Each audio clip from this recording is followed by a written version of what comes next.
بسم الله الرحمن الرحيم. يا أيها المدثر قم فأنذر وربك فكبر وثيابك فطهر والرجز فاهجر ولا تمنن تستكبر ولربك فاصبر فإذا نقر في الناقور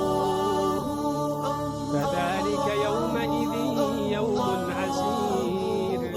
على الكافرين غير يسير. ذرني ومن خلقت وحيدا وجعلت له مالا ممدودا وبنين شهودا ومهدت له تمهيدا ثم يطمع أن أزيد كلا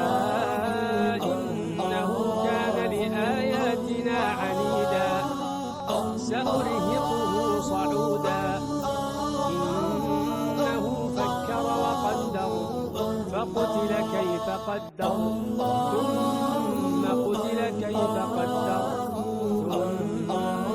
نظر ثم عبس وبسر ثم أدبر واستكبر فقال إن هذا إلا سحر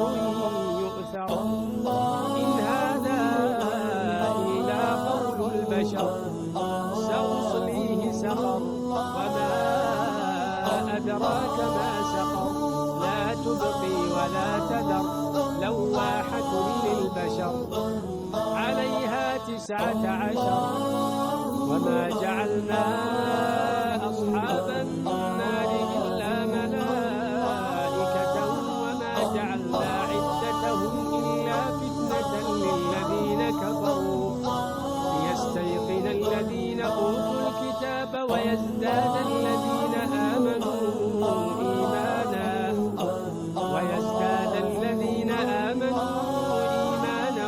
ولا يرتاب الذين أوتوا الكتاب والمؤمنون وليقول الذين